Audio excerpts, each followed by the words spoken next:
So నాకు animation ఇలా create అయింది. అండ్ దీనికి కూడా షట్టర్ యాంగిల్ 360 పెడుతున్నా. ఇంతవరకు ఓకే. బట్ ఇక్కడ నాకు చూడండి, ఈ బెండ్ కనిపిస్తుంది కదా, ఈ స్క్యూ లాగా కనిపించడానికి నేనేం చేస్తున్నాను అంటే, వీడియో ఎఫెక్ట్స్లో డిస్ట్రాక్ట్ అనే ఫోల్డర్ ఓపెన్ చేస్తే మీకు ఇక్కడ లెన్స్ డిస్ట్రాక్షన్ అనే ఒక ఎఫెక్ట్ ఉంటుంది. సో ఈ లెన్స్ డిస్ట్రాక్షన్ అనే ఎఫెక్ట్ని నేను అప్లై చేస్తున్నాను. అప్లై చేసిన తర్వాత ఆ డిస్ట్రాక్షన్ ఎంత కావాలి అనేది కంట్రోల్ చేయడానికి లెన్స్ డిస్ట్రాక్షన్లో కర్వేచర్ అనే వాల్యూ ఉంటుంది.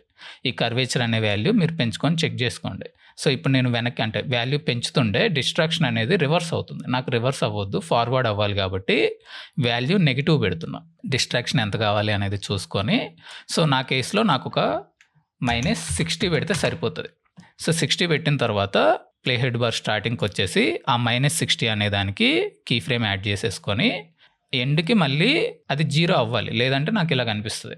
అలా 0 అవ్వడానికి కర్వేచర్కి 0 అనేది క్లిక్ చేశాను. సో దట్ ఫస్ట్ -60కి కీ ఫ్రేమ్ యాడ్ అయింది అండ్ 0కి వచ్చేస్తుంది. అండ్ దీంట్లో కూడా మళ్ళీ మనం ఏం చేయాలి, ఈజింగ్ అనేది చేసుకోవాలి. ఈజింగ్ చేయకపోయినా నీట్గానే ఉంది, చేస్తే ఇంకా బెటర్గా కనిపిస్తుంది. సో అలా కనిపించడానికి ease in and first key ఫ్రేమ్ని సెలెక్ట్ చేసుకొని ఈజ్ అవుట్.